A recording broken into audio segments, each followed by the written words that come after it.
Hello everyone, welcome to Shikshan. तो आज का हमारा टॉपिक है एनसीईआरटी साइंस क्लास 10 के अध्याय 1, जिसका नाम है रासायनिक अभिक्रियाएं एवं समीकरण। तो रासायनिक अभिक्रिया एवं समीकरण के अंतर्गत आज हम जानेंगे रासायनिक अभिक्रिया होता क्या है और इसका समीकरण किस प्रकार से लिखते हैं। तो बने रहिए हमारे साथ वीडियो के अंत तक। तो शुरू करते हैं। सबसे पहले ये जान लेते हैं कि रासायनिक अभिक्रियाएं क्या है, रासायनिक अभिक्रिया होता क्या चीज़ है। तो चलिए इससे हटकर कुछ बातों को हम समझने का प्रयास करते हैं कि रासायनिक अभिक्रिया होता क्या है। देखो, ये क्या है? दूध है। दूध से क्या बन गया? दही। ये क्या है? साफ कांटी है। इसे कुछ दिन रखने के बाद ये क्या बन जाएगा? जंग लगी हुई कांटी। ये क्या है? अंगूर है। इसे सुखाने के बाद क्या बन जाएगा? किशमिश बन जाएगा। तो इन सभी चीज़ों से क्या हो रहा है? ये नए नए प्रोडक्ट का क्या हो रहा है? निर्माण हो रहा है। यानी कि हम कह सकते हैं एक या एक से अधिक पदार्थ मिलकर भिन्न गुण वाले यानी नए गुण वाले नए पदार्थों का निर्माण करता है। उसे क्या कहा जाता है? रासायनिक अभिक्रिया कहा जाता है। उसे क्या कहा जाता है? रासायनिक अभिक्रिया। और रासायनिक अभिक्रिया की बात चल रही है तो हम देखते हैं कि हम अपने चारों ओर रासायनिक अभिक्रियाओं से घिरे पड़े हैं। इसके बिना हमारा जीवन चल ही नहीं सकता। जो भी हम अपने जीवन में जो भी काम करते सारे के सारे रासायनिक अभिक्रिया के अंतर्गत ही आता है। Maximum works. जैसे हम क्या करते हैं? हम क्या कहते हैं? खाना पकाते हैं। अब जैसे खाना पकाना है हमें, तो खाना पकाने के लिए क्या क्या चाहिए?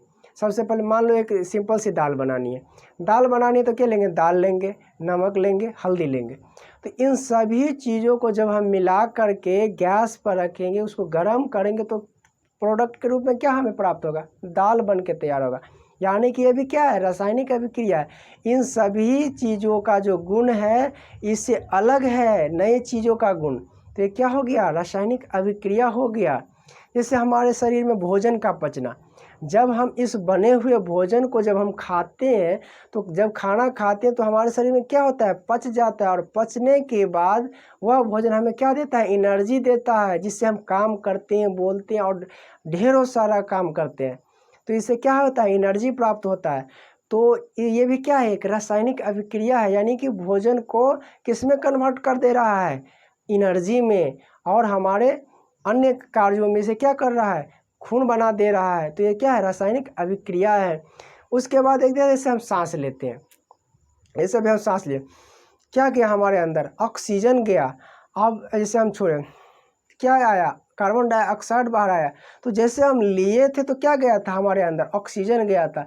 छोड़े तो क्या आया? कार्बन डाइऑक्साइड आया। तो गैस का क्या हो गया? एक रूप से दूसरे रूप में क्या हो गया? रूपांतरण हो गया, कन्वर्ट हो गया। ये भी क्या है? एक रासायनिक अभिक्रिया है। तो हम कह सकते हैं कि हम अपने जीवन में चारों ओर रासायनिक अभिक्रिया से ही घिरे पड़े हैं। हमारे ओर जितने भी कार्य हो रहे हैं सभी क्या हो रहे हैं? रासायनिक अभिक्रिया का ही एक क्या है? रूप है। तो यहाँ से आपको ये डॉट क्लियर हो गया होगा कि रासायनिक अभिक्रिया क्या है। अगर रासायनिक अभिक्रिया के आप क्या करते हैं, परिभाषा लिखना चाहते हैं, तो उसका ये परिभाषा रहा। इसे आप स्क्रीनशॉट करके रख सकते हैं और लिख सकते हैं। ये बहुत ही अच्छी परिभाषा है। उसके बाद हम देखते हैं क्या कि जो रासायनिक अभिक्रियाएं होते हैं उसमें क्या होता है? दो पार्ट होते हैं। एक पार्ट वो पार्ट होता है जिससे कि क्या कहते हैं, उसे कुछ कच्चे भाग होते हैं, यानी कि उसे मिलाया जाता है। और दूसरा पार्ट वो होता है कि मिलाए गए पार्ट से क्या दूसरे पार्ट निर्माण होता है। तो जैसे हम अभी अभी दाल के एक उदाहरण लिए थे, तो दाल में क्या था? दाल था, नमक था, हल्दी था। ये क्या? इसका कच्चा पार्ट है। तो ये क्या, इसको क्या कहा जाता है? अभिकारक। यानी कि जिस चीज़ से हमें प्रोडक्ट बनानी है उसे क्या कहा जाता है? अभिकारक। और इसको मिला करके जो नया चीज़ बनेगा उसे क्या कहा जाएगा? उत्पाद यानी प्रोडक्ट। तो यहाँ से हम समझ सकते हैं कि रासायनिक अभिक्रिया में, यानी कि रासायनिक अभिक्रिया में जो पदार्थ भाग ले उसे क्या कहा जाता है? अभिकारक कहा जाता है। और रासायनिक अभिक्रिया के फलस्वरूप जो पदार्थ का निर्माण होता है उसे क्या कहा जाता है? उत्पाद यानी कि प्रोडक्ट कहा जाता है। तो यहाँ से आपको अभिकारक और प्रोडक्ट भी क्लियर हो गया होगा क्या होता है अभिकारक और क्या होता है उत्पाद। जैसे मान लीजिए कि हम यहाँ पर क्या है, जैसे हमें जल बनानी है। जल किस चीज़ से बनता है? यानी कि अगर हम हाइड्रोजन देते हैं और हाइड्रोजन में जब हम क्या मिलाते हैं? ऑक्सीजन मिलाते हैं, तब जाकर क्या बनता है? जल बनता है। क्या बनता है? जल बनता है। जब हाइड्रोजन और ऑक्सीजन मिलता है तो क्या बनता है? जल बनता है।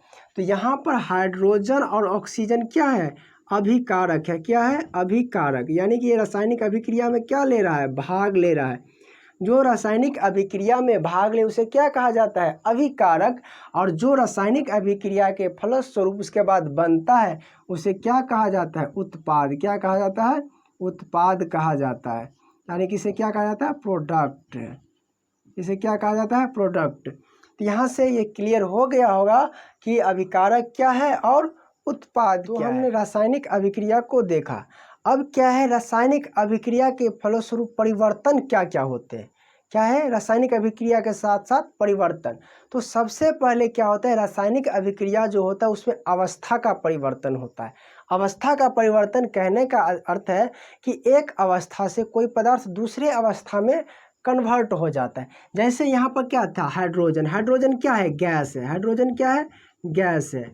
ये ऑक्सीजन भी क्या है? गैस है। यानी कि ये क्या है? दोनों का अवस्था क्या है? गैस है। लेकिन जैसे ही रासायनिक अभिक्रिया में ये भाग लिया तो रासायनिक अभिक्रिया के बाद ये क्या बन गया? जल बन गया। क्या है? जल क्या है? द्रव है। जल क्या है? द्रव। तो यानी कि एक अवस्था से क्या हो गया? दूसरे अवस्था में परिवर्तित हो गया। जैसे मान लो पानी है। इस पानी को जब हम ज़्यादा ठंडा करेंगे, पानी को क्या करेंगे? ठंडा करेंगे, तो क्या बन जाएगा? ये बर्फ़ बन जाएगा। क्या बन जाएगा? बर्फ़। यानी कि क्या हो जाएगा? ठोस हो जाएगा। ये क्या हो जाएगा? ठोस। तो यानी कि सबसे पहले क्या था? गैस था। गैस को हम ठंडा किए तो क्या बना? जल बना। जल को जब हम ठंडा किए तो क्या बना? बर्फ़ बना। यानी कि ठोस हो गया। तो यानी क्या हो रहा है? उसकी अवस्था में परिवर्तित हो रहा है। इसे क्या? तो रासायनिक अभिक्रिया के बाद क्या होता है? उसके अवस्था में परिवर्तन होता है। दूसरा क्या है? रंग में परिवर्तन। दूसरा क्या है? रंग में परिवर्तन। अब रंग में क्या परिवर्तन होता है? जैसे देख लो, किसी किसी पदार्थ का क्या होता है? उसके रंग में परिवर्तन हो जाता है। अब जैसे मान लो अभी अभी हमने दाल का उदाहरण लिया था, तो दाल का उदाहरण में क्या था? दाल तो सबसे पहले क्या होता है? कलर उसका अलग होता है। उसमें हल्दी दिए, उसमें पानी दिए, उसके बाद दाल का रंग क्या हो जाता है? पीला हो जाता है। यानी कि उसका रंग क्या होता है? बदल जाता है। उसके बाद अगर आपने गौर किया होगा, अगर शरबत बनाई हो तो शरबत बनाने से पहले, गर्मी का सीज़न में शरबत तो सब पीता है, तो शरबत बनाने से पहले आपने देखा होगा पानी एकदम पानी के कलर का होता है, लेकिन जैसे उसमें चीनी मिलाते तो हल्का उसमें पीलापन आ जाता है। यानी कि रंग में क्या हो गया? परिवर्तन हो गया। अगर उतना भी नहीं करना है तो सबसे पहले क्या, थोड़ा सा क्या लो? हल्दी लो। उस हल्दी को क्या करो कि क्या है, उसे साबुन पर डाल दो। अगर हल्दी को अगर हम साबुन पर डालते हैं तो देखना कि क्या हो जाता है? वो लाल हो जाता है। यानी उसके रंग में क्या हो गया? परिवर्तन हो गया। पीला से क्या हो गया? लाल हो गया। फिर उसे रिवर्स उसी कलर में लाना है तो उस पर थोड़ा क्या कहते हैं? नींबू डाल दो। तो नींबू डालने से फिर क्या हो जाएगा? पीला बन जाएगा। अगर किसी को अगर कट गया है, अगर किसी कपड़े में लग गया है खून, अगर उस पर क्या करते हैं? अगर उसे आप धोने के लिए जाओ तो अगर उस पर जैसे ही साबुन लगेगा तो हरे रंग का हो जाता है। खून का कलर क्या था? लाल। जैसे उस पर साबुन लगा तो क्या हो गया? हरा। तो ये क्या, उसके कलर में क्या होता है? रंग में क्या होता है? परिवर्तन हो जाता है। तो रासायनिक अभिक्रिया का ही एक रूप है। तो रासायनिक अभिक्रिया से क्या होता है? उसके रंग में परिवर्तन होता है। अगला है गैस का उत्सर्जन। यानी कि किसी भी रासायनिक अभिक्रिया में क्या होता है? गैस का उत्सर्जन भी होता है। जैसे मान लो कि क्या है? पानी है। पानी को हमें गर्म करना है, तो पानी को जैसे ही गर्म करेंगे तो उसमें से क्या होगा? भाप के रूप में क्या निकलेगा? गैस निकलेगा। और इसके बाद अगर दूसरा भी हम अगर केमिकल प्रोसेस करके देखें, जैसे जो हम फल फूल पकाने वाले क्या होते हैं? कार्बाइड होता है। कार्बाइड पर जैसे हम थोड़ा पानी देते हैं उसमें से क्या निकलता है? गैस निकलता है। तो आप अपने डेली लाइफ में अगल बगल से चीज़ें को देख सकते हैं किस प्रकार से रासायनिक अभिक्रिया हो रहा है। तो क्या होता है कि उससे भी क्या होता है? गैस का उत्सर्जन और क्या होता है? निष्कास होता है। तो रासायनिक अभिक्रिया से गैस का क्या होता है? उत्सर्जन होता है। तो अगला क्या है? तापमान में परिवर्तन। तो तापमान में परिवर्तन से कहने का मतलब है कि केमिकल जितने भी रिएक्शन होते हैं, जितने भी रासायनिक अभिक्रिया होता है, उन सब में कुछ न कुछ तापमान में परिवर्तन जरूर होता है। यानी कि कुछ पदार्थ ठंडा से गर्म हो जाता है, गर्म से ठंडा हो जाता है। जैसे कि चूने का पत्थर जो होता है वही चूने का पत्थर जिससे क्या कहते हैं हम लोग दिवाली के या वैसे भी मौके पर अपने घर की रंगाई पोताई करते हैं, उसे क्या कहा जाता है? चूना पत्थर कहा जाता है। जब चूने पत्थर को हम जैसे ही पानी में देंगे तो क्या खौलने लगता है, बुलबुला आने लगता है, यानी कि पानी क्या होता है? गर्म हो रहा है। पानी तो ठंडा था लेकिन क्या हो गया? गर्म हो गया। तो उसके क्या गया? तापमान में परिवर्तन। दूसरा बात, जैसे ही किसी को गैस उस बन जाता है तो इनो जो होता है पीने वाला, जैसे पानी में इनो को डालोगे तो पानी को क्या थोड़ा और ठंडा कर देता है, यानी कि नॉर्मल टेम्परेचर से क्या ठंडा कर देता है। ये भी क्या है? तापमान में परिवर्तन। ये भी क्या है? केमिकल रिएक्शन का रूप है। तो कह सकते हैं कि उसके क्या तापमान में क्या होता है? परिवर्तन होता है। यहाँ तक हमने रासायनिक अभिक्रिया के बेसिक कॉन्सेप्ट को जब समझा, अब जान लेते हैं रासायनिक समीकरण के बारे में। रासायनिक समीकरण क्या होता है? तो रासायनिक समीकरण होता है कि किसी भी रासायनिक अभिक्रिया के प्रतीकात्मक निरूपण को हम क्या कहते हैं? रासायनिक समीकरण कहते हैं। यानी कि हम कह सकते हैं कि कोई भी बड़ा सा, जैसे हम उदाहरण के लिए कहें कि जब हम मैग्नीशियम को ऑक्सीजन की उपस्थिति में जलाते हैं तो हमें मैग्नीशियम ऑक्साइड प्राप्त होता है। इतना सा लंबा है, लेकिन इसको हम छोटा करने के लिए क्या लिखेंगे? मैग्नीशियम, क्या लिखेंगे?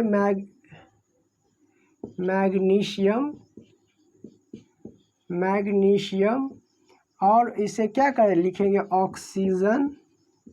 ऑक्सीजन। उसके बाद क्या होगा? Magnesium oxide. क्या होगा? Magnesium oxide. ये क्या हो गया? जब हम इतना सा बोले कि जब मैग्नीशियम को ऑक्सीजन की उपस्थिति में जलाते हैं तो मैग्नीशियम ऑक्साइड प्राप्त होता है। इसे छोटा लिखने के लिए, यानी कि प्रतीक के रूप में लिखने के लिए, छोटा लिखने के लिए क्या लिख दिया? मैग्नीशियम प्लस ऑक्सीजन और मिलकर क्या बना? Magnesium oxide. जैसे कहेंगे जब हाइड्रोजन को ऑक्सीजन के साथ अभिक्रिया कराते हैं तो जल बनता है। इतना सा लंबा है, लेकिन इसको हम छोटा सा किस प्रकार से लिख सकेंगे? लिखेंगे हाइड्रोजन, इसमें मिला दिया हम ऑक्सीजन, तो ये मिलके क्या बनेगा? जल। यहाँ पर क्या बनेगा? जल। तो यहाँ से एक बात और हम आपको रिकॉल कर दूं कि यहाँ पर मैग्नीशियम और ऑक्सीजन क्या होगा? मैग्नीशियम और ऑक्सीजन को कहा जाएगा अभिकारक, क्योंकि ये क्या कर रहा है? रासायनिक अभिक्रिया में भाग ले रहा है और क्या बना रहा है? Magnesium oxide. इसे क्या कहा जाएगा? उत्पाद। यहाँ पर क्या होगा? हाइड्रोजन और ऑक्सीजन क्या होगा? अभिकारक। जल क्या होगा? उत्पाद। तो यहाँ से हमने जाना कि किसी भी बड़े से बड़े जो कथन, इसको छोटे रूप में, रासायनिक अभिक्रिया को छोटे रूप में लिखना ही रासायनिक समीकरण कहलाता है। लेकिन यहाँ भी क्या कर रहा है? ये बड़ा सा लग रहा है। इसे भी और छोटा करने के लिए इसका क्या कहते हैं? जितने भी तत्व रासायनिक अभिक्रिया में भाग लेते हैं उसका क्या करते हैं? रासायनिक सूत्र लिखते हैं। यानी कि यहाँ पर अगर मैग्नीशियम है तो मैग्नीशियम का क्या हो लिखेंगे? Mg। ऑक्सीजन का क्या लिखेंगे? O2 और इसे क्या कर देंगे? MgO। क्या लिखेंगे? MgO, यानी कि मैग्नीशियम ऑक्साइड। यहाँ पर क्या? हाइड्रोजन का क्या लिखेंगे? H2। यहाँ पर ऑक्सीजन का लिखेंगे O2। यहाँ पर क्या होगा? जल, H2O। तो यहाँ से हमने जाना किस प्रकार से रासायनिक समीकरण को लिखा जाता है। अब हमने क्या किया? रासायनिक समीकरण भी लिख लिया। अब रासायनिक समीकरण जब हमने लिख लिया तो इसको अब ध्यान से देखिए तो लगेगा क्या? ये संतुलित तो है ही नहीं, क्योंकि हम जानते हैं कि रासायनिक समीकरण को संतुलित होना आवश्यक है, क्योंकि द्रव्यमान संरक्षण के नियम के अनुसार न तो हम द्रव्यमान को पैदा कर सकते हैं और न ही द्रव्यमान को हम विनाश कर सकते हैं। तो इस रासायनिक समीकरण अगर गौर से देखते हैं तो यहाँ पर क्या है? मैग्नीशियम का एक मॉलिक्यूल है, ऑक्सीजन का 2 है, लेकिन क्या है? अगर मैग्नीशियम का 1 है लेकिन ऑक्सीजन क्या है? 1 ही है। ये दोनों क्या है? संतुलित नहीं है। दोनों ओर बराबर नहीं होना क्या है? असंतुलित है। अगर दोनों ओर, यानी कि तीर से पहले और तीर के बाद, अगर दोनों ओर सारे के सारे मॉलिक्यूल बराबर हो तो उसे संतुलित रासायनिक समीकरण कहा जाता है। अगर दोनों ओर बराबर न हो तो उसे क्या कहा जाता है? असंतुलित रासायनिक समीकरण। तो अब हमें क्या करें? रासायनिक समीकरण को संतुलित करना सीखना है। तो रासायनिक समीकरण को संतुलित करने के लिए बहुत से नियम हैं, जिसमें हमारे किताब में दिया गया हीट एंड ट्रायल मेथड। इसके उपयोग से हम क्या करेंगे? इसको संतुलित करेंगे। जैसे देखो यहाँ पे हीट एंड ट्रायल मेथड से क्या होता है? सबसे पहले देखो कि सबसे कम किसका है। और सबसे ज़्यादा किसका है? यहाँ पर मैग्नीशियम है कितना है? 1 है। ऑक्सीजन है कितना है? 2 है। यहाँ पर कितना है? MgO कितना है? यहाँ पर ऑक्सीजन कितना है? 1 ही है।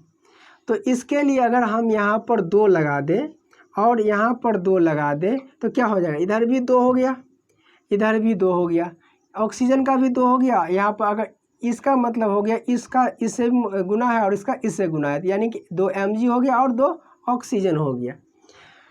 इसके साथ ही अगर हम इस पर चलेंगे हाइड्रोजन पर और जल पर, तो यहाँ पर क्या है? हाइड्रोजन का 2 है, ऑक्सीजन का 2 है, लेकिन यहाँ पर क्या है? हाइड्रोजन का 2 है लेकिन ऑक्सीजन का कितना है? 1 ही है। तो इसको 2 करने के लिए यहाँ पर हम 2 देंगे। तो यहाँ पर जब 2 दिए तो यहाँ पर हाइड्रोजन कितना हो गया? 4 हो गया। तो हाइड्रोजन 4 हो गया तो इसको भी हम 2 से क्या कर दिए? मल्टीप्लाई कर दिए। तो इस प्रकार से रासायनिक समीकरण को क्या किया जाता है? संतुलित किया जाता है। एक और 2 उदाहरण हम देखते हैं।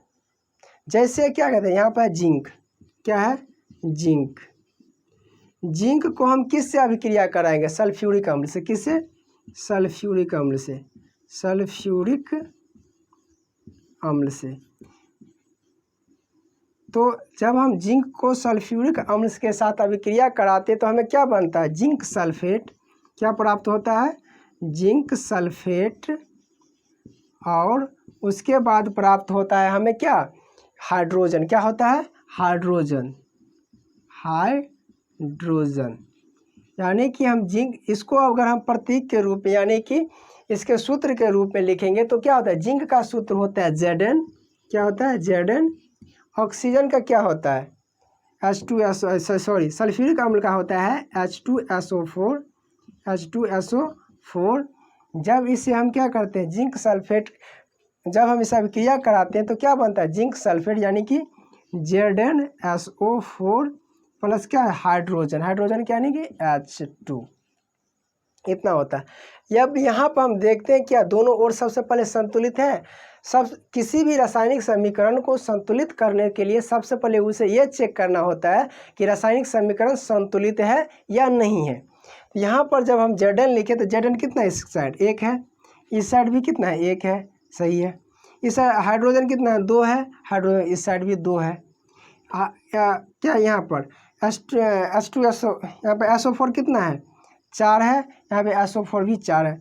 तो यहाँ कुल मिलाकर देखें तो इस साइड से इस साइड क्या है? रासायनिक दोनों ओर मॉलिक्यूल क्या है? बराबर है। तो ये क्या है? एक संतुलित रासायनिक समीकरण है। कुछ और हम उदाहरण के तौर पर देखते हैं। तो रासायनिक समीकरण को संतुलित करने के लिए हमने कुछ उदाहरण अपने पाठ्यपुस्तक से लिया है, जिसमें सबसे पहला क्या है? यहाँ पे Fe और H2O, यानी कि जब हम लोहे को H2O से यानी कि जल से अभिक्रिया कराएंगे तो क्या बन जाएगा? Fe3O4 और H2 हाइड्रोजन गैस। यहाँ पर हम दोनों ओर ध्यान से देखते तो क्या है? यहाँ पे F, यानी कि लोहे का एक इस साइड कितना है? 1 मॉलिक्यूल है, इस साइड कितना है? 3 है। हाइड्रोजन की साइड 2 है, इस साइड भी 2 है, तो ये बराबर है। यहाँ पर ऑक्सीजन कितना है? 1 है। यहाँ पर ऑक्सीजन कितना है? 4 है। तो यहाँ पर दोनों ओर हमें गौर से देखने पर प्राप्त होता है कि दोनों ओर बराबर नहीं है। दोनों ओर बराबर करने के लिए सबसे पहले कितना है? लोहा यहाँ पर कितना है? 3 है। यहाँ पर लोहा क्या स्वतंत्र रूप से अलग है, तो अगर इस साइड 3 है तो इस साइड भी 3 होगा, तो यहाँ पर लिख देंगे 3। उसके बाद क्या करेंगे? यहाँ पर क्या है? H2 हाइड्रोजन कितना है? 2 है। यहाँ पर हाइड्रोजन कितना है? 2 है। लेकिन यहाँ पर ऑक्सीजन कितना है? 4 है। यहाँ पर ऑक्सीजन 4 है तो यहाँ पर ऑक्सीजन क्या अकेला है, तो ऑक्सीजन हमें 4 चाहिए, तो यहाँ पर लिख देंगे 4। अब क्या हुआ? हाइड्रोजन कितना हुआ? 4 दूना 8 हो गया। अगर 8 हो गया तो यहाँ पर हाइड्रोजन कितना है? 4 है, तो इधर भी हम क्या लगा देंगे? 4। ये भी क्या हो गया? 8 बन गया। तो इस प्रकार से क्या होता है? रासायनिक समीकरण को संतुलित किया जाता है। अब हम इस रासायनिक समीकरण को संतुलित करने का प्रयास करते हैं, देखते हैं कि किस प्रकार से होता है। सबसे पहले क्या है? यहाँ पर हाइड्रोजन कितना है? 1 है, यहाँ पर 2 है, तो कितना हो गया? कुल मिलाकर के 3 हाइड्रोजन इस साइड हो गया और इस साइड कितना? हाइड्रोजन 2 है। तो यहाँ पर नाइट्रोजन कितना है? 1 है और इस साइड नाइट्रोजन 2 है। तो नाइट्रोजन यहाँ पर 1 है, यहाँ पर 2 है, तो यहाँ पर सबसे पहले क्या करते हैं? सबसे कम नाइट्रोजन ही है। और कैल्शियम इस साइड भी 1 है, इस साइड भी 1 है, तो दोनों बराबर है। तो नाइट्रोजन कितना है? 2 है। तो अगर हम यहाँ पर 2 से मल्टीप्लाई इसको कर दें तो क्या हो जाए? नाइट्रोजन 2 तो 2 हो गया, लेकिन हाइड्रोजन कितना हो गया? 2 और यहाँ पर 2 4 हो गया। हाइड्रोजन कितना हो रहा है, 4 हो रहा है, लेकिन यहाँ पर हाइड्रोजन कितना है, 2। अगर हम इसको 2 से भी गुना कर देते तो हाइड्रोजन कितना हो जाए, 4 हो गया। उसके बाद ऑक्सीजन 3 दूना 6 हो गया, यहाँ पर 2 हो गया, 8 हो गया। इस साइड ऑक्सीजन कितना हो रहा है, 3 दूना 6 और 2 8, यानी कुल मिलाकर अगर यहाँ पर 2 रख दें, यहाँ पर 2 रख दें, तो ये रासायनिक समीकरण भी क्या हो, संतुलित हो रहा है, हो जाता है। तो इसके साथ साथ आपको कुछ होमवर्क के रूप में ये हम रासायनिक समीकरण दे रहे हैं। इसमें सबसे पहले आपको ये चेक करना है कि कौन से रासायनिक समीकरण संतुलित है और कौन से असंतुलित है। जो संतुलित है उसे संतुलित लिखना है, जो संतुलित नहीं है उसे इसी हीट एंड ट्रायल मेथड से क्या करना है, संतुलित करना है। हमने रासायनिक समीकरण को संतुलित करना सीख गए। अब रासायनिक समीकरण के अंतर्गत आता है कि रासायनिक समीकरण को और प्रभावी और अच्छा और सुंदर बनाने के लिए उसके जो भौतिक अवस्था है उसको भी हम लिख देते हैं। उससे क्या होता है, रासायनिक समीकरण में जितने जो भी पदार्थ भाग ले रहा है उसका क्या होता है, स्पष्ट हो जाता है। जैसे अगर रासायनिक अभिक्रिया में कोई भाग लेने वाला पदार्थ गैस है तो उसके आगे में हम क्या करते हैं, जी लिख देते हैं। रासायनिक अभिक्रिया में भाग लेने वाले कोई पदार्थ या बनने के बाद जो पदार्थ क्या है, द्रव है, तो उसके आगे में क्या लिख देते हैं, एल लिख देते हैं। और उसके जब रासायनिक अभिक्रिया में भाग लेने वाले पदार्थ या बनने वाले पदार्थ में अगर जलीय घोल बनता है तो उसके आगे में हम क्या लिख देते हैं, AQ लिख देते हैं। और जब वो बनने वाला पदार्थ क्या हो, सॉलिड हो, या भाग लेने वाला पदार्थ सॉलिड हो, तो उसके आगे हम क्या करते हैं, सॉलिड यानी कि ठोस हो, तो उसे क्या करते हैं, S के द्वारा हम लिख देते हैं। उदाहरण के लिए यहाँ पर क्या है, रासायनिक अभिक्रिया दिया गया है, इसमें क्या है, फेरस, फेरस यानी कि लोहा है। लोहा क्या होता है, सब जानते हैं, ठोस होता है। तो लोहा पर यहाँ पर क्या लिख देंगे, S, यानी कि ये क्या है, सॉलिड है। लोहा को जब पानी के साथ, पानी के किस रूप में, यानी कि भाप के रूप में, यानी भाप के रूप में, यानी कि भाप क्या होता है, गैस रूप के रूप होता है। जल के रूप, यहाँ से यह स्पष्ट हो जाता है कि जल का उपयोग किसके रूप में किया गया है, गैस के रूप में किया गया है। तो जब लोहा को जल के साथ यानी गैस के रूप में भाप के साथ अभिक्रिया किया जाता है तो उसमें क्या होता है, जंग लग जाता है। तो जंग लगने के बाद भी क्या होता है, ये ठोस के रूप में भी होता है। क्या होता है, ये ठोस के रूप में ही होता है। और उसमें हाइड्रोजन क्या होता है, गैस के रूप में बाहर हो जाते हैं। तो इस प्रकार से लिखने से ये सारा का सारा स्पष्ट हो जाता है कि रासायनिक समीकरण में या रासायनिक अभिक्रिया में जो भी पदार्थ भाग ले रहे हैं वो उसका भौतिक अवस्था क्या, ये ठोस है या द्रव है या गैस है या जलीय घोल है, इससे स्पष्ट हो जाता है। अभिक्रिया में भाग लेने वाले सभी पदार्थों के भौतिक अवस्था के बारे में जान लिया कि वो क्या है, गैस है या लिक्विड है या ठोस है या द्रव है। इस प्रकार से हम जान लिया। यह होता क्या है कि कभी कभी इसे नहीं, जब तक आवश्यक ना हो तो रासायनिक अभिक्रिया में इसे नहीं भी लिखा जा सकता है। लेकिन कुछ केस में ऐसे भी होते हैं कि कभी कभी क्या होता है कि रासायनिक अभिक्रिया को दिखाने के लिए उसकी परिस्थितियाँ, जैसे क्या उस पर क्या दाब लग रहा है, उसका क्या तापमान कितना है, वो उसमें उत्प्रेरक का काम क्या कर रहा है, इसको भी डिनोट करने के लिए कभी कभी क्या करता है, उसके तीर के ऊपर या नीचे लिख दिया जाता है। जैसे उदाहरण के लिए देखो, यहाँ पर क्या है, कार्बन मोनोऑक्साइड, क्या है, कार्बन मोनोऑक्साइड, यह है carbon monoxide, carbon monoxide, monoxide. जब कार्बन मोनोऑक्साइड को क्या करते हैं, हाइड्रोजन गैस के साथ मिलाते हैं और इसमें क्या करते हैं, जब हम इसको 340 एटमॉस्फेरिक प्रेशर पर दबाते हैं यानी प्रेशराइज करते हैं, तब जाके क्या बन जाता है, मीथेनॉल बन जाता है। क्या बन जाता है, मीथेनॉल बन जाता है। यानी कि यहाँ पर दिखा दिया गया कि इस पर प्रेशर कितना लग रहा है, 340 एटमॉस्फेरिक प्रेशर इस पर लग रहा है। यानी कि जब कार्बन मोनोऑक्साइड को हाइड्रोजन गैस के साथ अभिक्रिया कराने के समय में उस पर 340 एटीएम उस पर दाब दिया जाए तो क्या बन जाएगा, मीथेनॉल बन जाएगा। जो मीथेनॉल क्या होता है, लिक्विड के रूप में होता है। अगर दूसरे देखें, अगर यहाँ पर क्या है, कार्बन डाइऑक्साइड, क्या है, कार्बन डाइऑक्साइड HU के फॉर्म में। यहाँ पर क्या है, जल, क्या है, लिक्विड के फॉर्म में। जब इस दोनों को क्या करते हैं, सूरज के प्रकाश में, क्या करते हैं, सूरज के प्रकाश में रखते हैं और उत्प्रेरक के रूप में जब इस पर क्या क्लोरोफिल डालते हैं, क्या डालते हैं, क्लोरोफिल डालते हैं, क्लोरोफिल डालते हैं, तब क्या होता है, यहाँ पर क्या ग्लूकोज प्राप्त होता है। क्या प्राप्त होता है, ग्लूकोज प्राप्त होता है। इसी के साथ साथ यहाँ पर ऑक्सीजन भी HU के रूप में और जल भी लिक्विड के फॉर्म में निकलता है। तो यहाँ से आप देख सकते हैं ये सब सारे के सारे क्या रासायनिक अभिक्रिया के लिखने का तरीका है, ढंग है। इससे क्या होता है, इस सब लिख देने से रासायनिक अभिक्रिया बहुत ही सुंदर और प्रभावशाली लगता है। तो रासायनिक समीकरण और रासायनिक अभिक्रिया, तो रासायनिक समीकरण को लिखने के लिए जितने भी प्रकार के ये तरीके हैं, उसके संतुलित करना, उसके भौतिक अवस्था को लिखना, ये सारे के सारे आवश्यक है। तो यहाँ पर हम कह सकते हैं जो रासायनिक ये समीकरण जो लिखा गया, कंप्लीट रासायनिक समीकरण लिखा गया, पूरी तरह से संतुलित है और कंप्लीट है।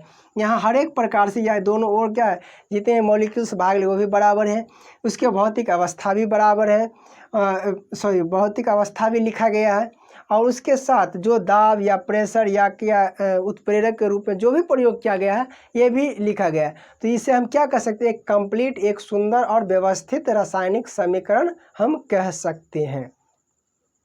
तो इस वीडियो में इतना ही। अगर मेरा वीडियो पसंद आए तो इसे अपने दोस्तों के साथ ज़रूर शेयर कीजिए। अगर आप मेरे चैनल पर नए हैं तो इसे सब्सक्राइब कर लीजिए।